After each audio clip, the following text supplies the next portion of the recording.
क्या परिणाम देता है देवगुरु बृहस्पति जब छठे घर में विराजमान होता है। कुंडली का जो छठा घर होता है वो बहुत ही खास होता है और इस पे कुंडली की बहुत सारी स्थिति निर्भर करती है, क्योंकि ये घर है हमारे रोगों का, ऋण का, शत्रुओं का और हमारे डेली रूटीन का भी यही घर है।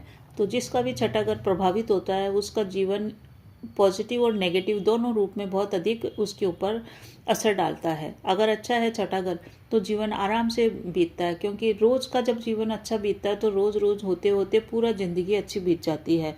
और छठा घर अगर आपका बेकार है, क्योंकि ये शत्रुओं का घर है, अगर आपके शत्रु जागृत रहेंगे तो आपको उन पे एनर्जी लगानी पड़ेगी। आपका कर्ज रहेगा तो आप जीवन के आनंद नहीं प्राप्त कर पाएंगे। रोगों का है, स्वास्थ्य सही नहीं रहेगा तो बीमारी रहने के कारण आप जीवन का आनंद नहीं ले पाएंगे। इस कारण से छठा घर इतना अधिक महत्वपूर्ण है कि उसके बारे में एक ही लाइन बोल सकते हैं हम कि छठा घर अगर खराब है तो जीवन भी खराब है।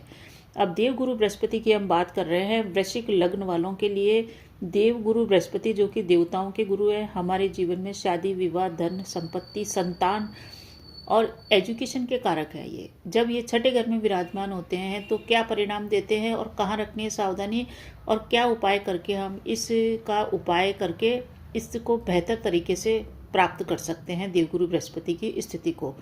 तो शुरू करते हैं राशिफल। स्वागत है आपका ज्योतिष, वास्तु और उपाय के चैनल पे।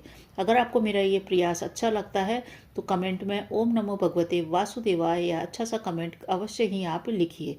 तो वृश्चिक लग्न वालों की हम बात कर रहे हैं। वृश्चिक लग्न वालों की अगर कुंडली देखें तो देवगुरु बृहस्पति इनके धन स्थान के स्वामी हैं, यानी कि इनके दूसरे घर के स्वामी हैं। दूसरा घर जो होता है हमारे कुटुंब का है, वाणी का है और हमारे धन का भी यही घर है। वो धन जो हम संचित करते हैं, सेव करते हैं। खान पान का भी यही घर कहलाता है। एक तो इसके घर के मालिक हैं, दूसरे घर के दूसरा ये मालिक बनते हैं आपके देवगुरु बृहस्पति। पंचमी इसके मालिक बनते हैं। पांचवा घर जहाँ पे 12 नंबर लिखा है उसके भी मालिक बनते हैं, क्योंकि ये 12 नंबर राशि भी देवगुरु बृहस्पति की ही है। यहाँ के जो देखें कारक तत्व या किस चीज़ों का ये घर है, तो ये घर है हमारे संतान का, हमारी शिक्षा का और हमारे रिलेशनशिप का, इन सब चीज़ों का ये घर है। इन्वेस्टमेंट का भी यही घर है, शेयर सट्टा लॉटरी का भी यही घर है और ये जमीन है पूरी देवगुरु बृहस्पति की। तो संतान के कारक हैं देवगुरु बृहस्पति, हमारे कुटुंब के कारक हैं। पंचमेश होने के कारण ये पांचवें घर के मालिक होने के कारण ये राजयोग कारक भी है और इनको मार्केश का दोष नहीं लगता है। ये शुभ फल भी देते हैं। छठे घर में जब भी देवगुरु बृहस्पति आते हैं तो छठे घर की जो जमीन है ये है मंगल की। मंगल और बृहस्पति में मित्रवत संबंध है, इसलिए मित्र के घर में ही बृहस्पति देव आ रहे हैं। परंतु बृहस्पति देव का यहाँ पे आना व्यक्ति को धनहीन बना देता है, यानी कि धन की उसको प्रॉब्लम होती है। संतानहीन योग भी ये बनाते हैं, क्योंकि संतान भाव का जो स्वामी है वो पांचवें घर का मालिक होता है और यहाँ पे देवगुरु बृहस्पति के आने के कारण प्रॉब्लम आ जाती है। व्यक्ति बहुत अधिक महत्वाकांक्षी हो सकता है, बहुत अधिक सांसारिक इच्छाओं की उसके अंदर कामना हो सकती है। वो बहुत बड़ी बड़ी इच्छाएं रखेगा और वो उनकी पूरी नहीं हो पाएगी। बहुत अधिक संघर्ष करने के बाद ही वो सफलता प्राप्त करता है।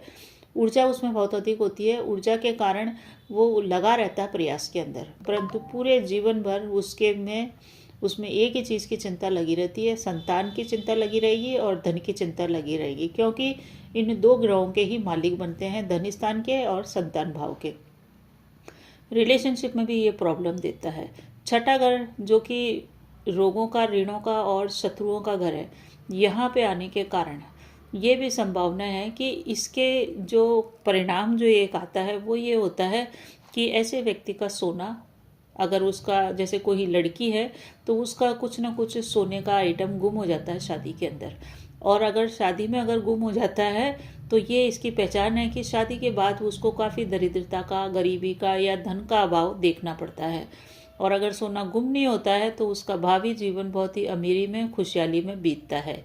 तो सोने से आप इसको सीधा कोरिलेट कर सकते हैं कि अगर आपका सोना खो रहा है तो ये मान के चलिए कि शादी के बाद का जीवन आर्थिक विपत्तियों के साथ ही शुरू होएगा और आगे जाकर के क्या संभावना बनेगी कि आपका खुद का जो शादी में चढ़ाया हुआ सोना है वो आपको बेचना पड़ सकता है, या आपका जो चैन वगैरह खींच के ले जाते हैं, ऐसी घटना आपके जीवन में हो सकती है। इसका आप उपाय अवश्य कीजिएगा। क्योंकि कई बार शादी में जो सोना गुम होता है उसको तो कंट्रोल कर नहीं सकते हैं, क्योंकि इतने सारे लोग आते हैं, परंतु शादी के बाद आपका सोना गुम नहीं हो, बेचना नहीं पड़े, इसका मैं उपाय भी बताऊंगी। तो अब पहले देवगुरु बृहस्पति की दृष्टियों की बात करते हैं। देवगुरु बृहस्पति के पास भी 3 दृष्टियां हैं। एक दृष्टि इसके आपके पड़ रही है कैरियर हाउस पे, जहाँ 5 नंबर लिखा है। यहाँ पे पढ़ने के कारण व्यक्ति को कैरियर के अंदर अच्छा रहता है। वो कैरियर सरकारी नौकरी से संबंधित अगर प्रयास करे तो उसको गवर्नमेंट जॉब मिल सकती है, राज दरबार से उसको कोई सम्मान मिल सकता है, एजुकेशन में है तो उसको कोई अवार्ड रिवार्ड मिल सकता है। एक दृष्टि इसकी सीधी 12वें घर पे है, जहाँ 7 लिखा है। ये खर्चे का घर है, विदेश यात्रा का घर है। तो जहाँ तक विदेश जरूरी जाएगा, संभावना है कि उसकी शादी विदेश हो या शिक्षा के लिए विदेश जाए, या कैसे भी करके उसका धन विदेश जाने में खर्च होगा, और उसका धन शुभ कार्यों में ही खर्च होएगा। अनाप शनाप चीज़ों में उसका धन न खर्च होकर शुभ कार्यों में खर्च होगा, परंतु बहुत अधिक मात्रा में खर्च होएगा। जातक धनी हो सकता है। और धन भाव पे इसकी सीधी दृष्टि है, नवें घर पे, यानी कि दूसरे घर पे दृष्टि होने के कारण धन जातक के पास पर्याप्त मात्रा में रहेगा। ये तो शुभ फल है। परंतु अगर ये देवगुरु बृहस्पति राहु के द्वारा देखा जाता है, केतु के द्वारा देखा जाता है, तो राहु से ज़्यादा प्रॉब्लम आती है। राहु के द्वारा अगर ये देखा जा रहा है तो ये फिर, या बुध के कारण इसके साथ इसका संबंध बैठ रहा है 2/12 का, तो ये फिर आपके लिए प्रॉब्लम खड़ी कर सकता है। 5वां घर जो संतान का है, जहाँ 12 नंबर लिखा है, उसका मालिक 6ठे घर में आने से व्यक्ति का ये संभावना बनती है, अगर गोचर में भी आ जाए कि आपके गोचर में 6ठे घर में देवगुरु बृहस्पति चले, जैसे कि अभी देवगुरु बृहस्पति चल रहे हैं वृश्चिक लग्न वालों के दूसरे घर के अंदर, परंतु 1 साल पहले चल रहे थे 6ठे घर के अंदर। तो यहाँ पे आने के कारण व्यक्ति का अपने पुत्र के साथ तालमेल बैठता नहीं है। पुत्र उसके साथ शत्रुवत व्यवहार कर सकता है, और पिता भी अपने पुत्रों के साथ शत्रुवत व्यवहार कर सकता है, यानी कि दोनों एक दूसरे के साथ मित्रवत संबंध नहीं रखते हैं, दोनों का एक दूसरे के साथ स्नेही संबंध नहीं रहता है, शत्रु टाइप का व्यवहार करते हैं, एक दूसरे को कॉम्पिटिटर समझते हैं। ये मान के चलिए अगर पुत्र बड़ा है तो ये देख लीजिए कि वो पुत्र और पिता पुत्र न होके 2 आदमी एक ही घर के अंदर रह रहे हैं, ऐसा आपको लगेगा। ऐसी स्थिति में जब ज़्यादा स्थितियां बिगड़ती है, या व्यक्ति के पुत्र बाहर विदेश में रहता है, तो व्यक्ति कोई दत्तक पुत्र भी गोद ले सकता है, ये भी संभावना बनती है।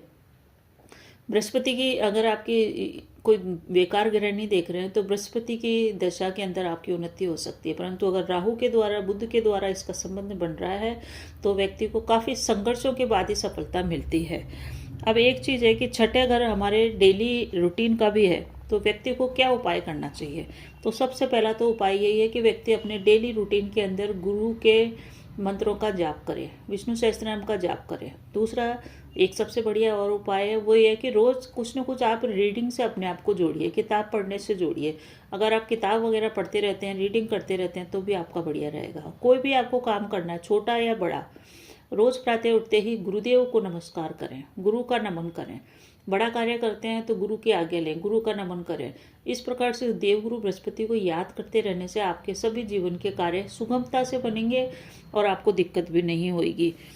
हर कार्य करने से पहले आप ये हैबिट डाल लें कि आपको गुरु को नमन करना ही करना है, तो फिर आप ये सोने वाली चीज़ से आप पीछा छुड़ा सकते हैं। नहीं तो भविष्य में आपको सोना बेचना पड़ सकता है, सोना गिरवी रखना पड़ सकता है। सोने के इसको सीधा संबंध सोने से ही होता है, क्योंकि देवगुरु बृहस्पति को सोना भी कहा जाता है। जितना भी हमारे पास गोल्ड, जिनके पास बहुत ज़्यादा होता है, जो बहुत ज़्यादा गोल्ड पहनते हैं, उनका बृहस्पति अच्छा होता है। तो ये थी देवगुरु बृहस्पति के बारे में वृश्चिक लग्न वालों के लिए चर्चा।